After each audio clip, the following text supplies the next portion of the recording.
Welcome, Alex Bolton. I love your piece on on this issue in the Hill. The fact that GOP senators are worried about this conservative populism that seems to be taking over their party. Can you take us, because I was just reading through the piece for the audience, can you take us to the election? Can we fast forward there a little bit on how this might manifest itself in the coming election? They had hopes to, as I was saying, and I'm just reading from your piece, gain the White House, regain the Senate. Speak to that, if you would, please.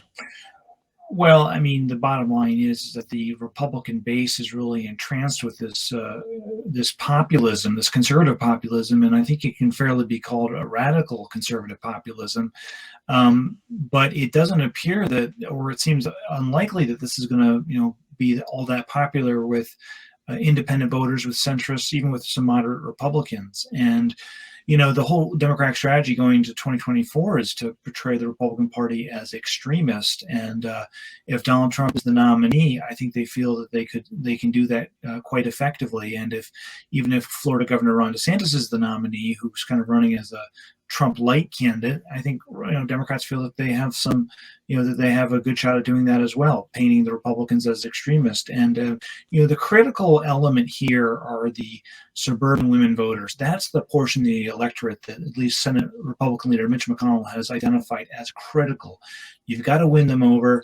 They were turned off in the 2020 election. They were turned off in the 2022 election, and as a result, Republicans didn't do that well, or didn't do as well as expected. So it's this conservative populism. While the core hardcore Republican base voters love it, they like talking about stolen election theory and that January 6th was a CIA orchestrated thing, or that the FBI is full of deep state radicals and it needs to be defunded. I mean, that may sound good on conservative talk radio. It doesn't play to a broader electorate.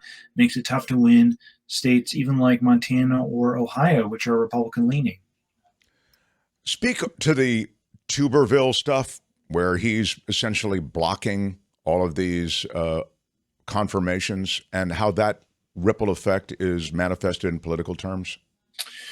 Well, I think the blocking of the military promotions in the Senate, I'm not sure how broad, how visible that is to the broader electorate, but I do think that it's very dangerous for that Republicans view as very dangerous, is that when Tommy Tuberville gets on CNN with Caitlin Collins and defends white nationalists serving in the U.S. military, and then when Caitlin Collins says white nationalism, that's a racist creed, and he says, well, that's some people's opinion, that then becomes that's very extreme language, and that's stuff that kind of language can really be used to paint the broader Republican Party as completely out of step with the American mainstream. And that's why you had, for instance, the day after Tuberville made those comments, you had Mitch McConnell, the Senate Republican leader, denouncing white supremacy. Now, he used slightly different terminology, but he said, I denounce white supremacy. Well, I'm paraphrasing. He says white supremacy has no place in our country or the Republican Party. And so that was a clear, I think, response to Tuberville. And, it's not just Tuberville, but for instance, Marjorie Taylor Greene, Paul Gosar, two members of the House. This is my story. Last year, they attended a white nationalist event, and that was something that Senate Republican Mitt Romney, who was, of course, the Republican nominee in 2012, he called them "quote unquote" morons for doing that. So I think what is especially dangerous for Republicans is when this conservative populism starts to flirt with white nationalism, white supremacy. Then that really, I think, is something that becomes politically radioactive. That's really interesting that it makes perfect sense that the actual X's and O's, the blocking and tackling of politics on Capitol Hill with Tuberville, but it doesn't move the meter much. But those high-profile white nationalist comments, that's something that does get out there. So the media messaging, or the messaging generally to the public, what lands with the public, if you want to think of it that way, is this stuff. It's funny. It took your piece to remind me that one of the first pieces of business that was introduced by the new GOP House was the Boebert, attempted impeachment of Joe Biden. She tried to author essentially the impeachment of the President Biden. And you see, in other words, political recriminations seem to be top of the agenda as opposed to any kind of positive legislative stuff. But so in the context of what I was just saying, does the public remember that, or do they need, Alex Bolton's column in the Hill to remind them of it? Well, I think, often in politics, voters will have an impression of the parties and the candidates, and, they may not remember the details and the storylines and all the facts, et cetera, but they will form an impression and they'll vote on the basis of that impression. And I think that really what's a danger right now for the Republican Party is that it is, it may be painted, or it can maybe characterized effectively to voters as kind of a destabilizing force in America. When you have people talking about defunding the DOJ or the FBI, or they're raising, concerns and conspiracies about the NIH, National Institutes of Health, or the Centers for Disease Control and Prevention. When you're talking about impeaching, the president on very flimsy grounds. When you're talking about, refusing to recognize the results of the 2020 election, or even in the case of Arizona, where you had Carrie Lake running for governor, she's refusing to recognize the results of the 2022 gubernatorial election in that state.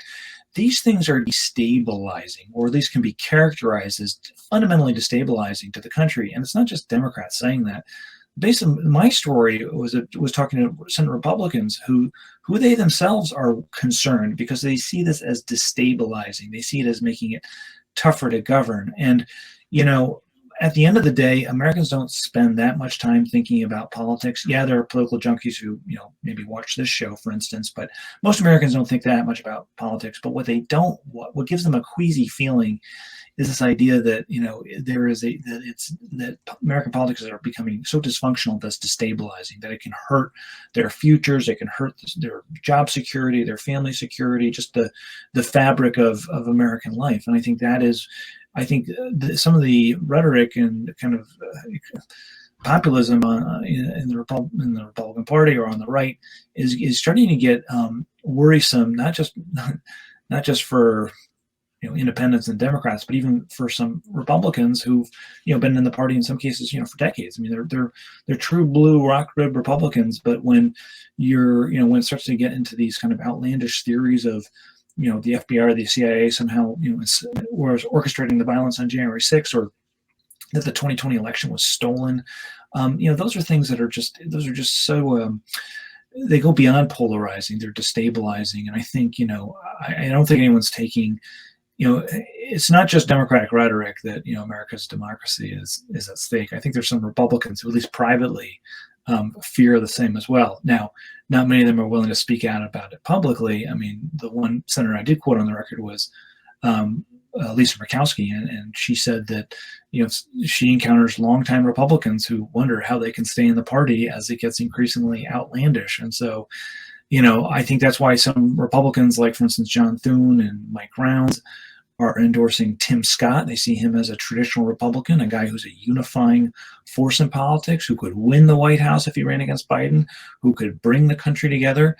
Unfortunately, Tim Scott's, not getting much traction in the polls. Republican primary voters are, they're more looking for the culture wars. They're looking for someone, whether it's Ron DeSantis or Donald Trump, who's going to take it to liberals. They think the country's is liberalizing far too fast. They don't like what's happening culturally.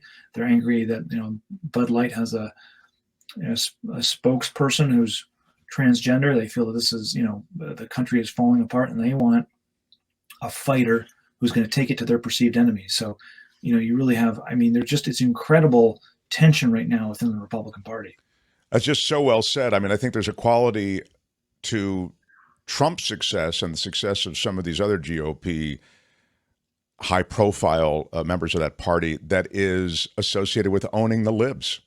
They want whoever owns them best is sort of their guy, generically their guy.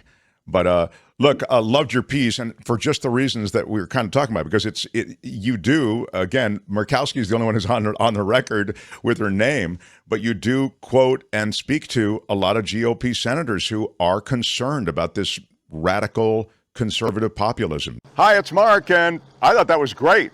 Hit the notification bell. You'll know whenever there's a new video being dropped, and please subscribe to our channel to help us save the universe.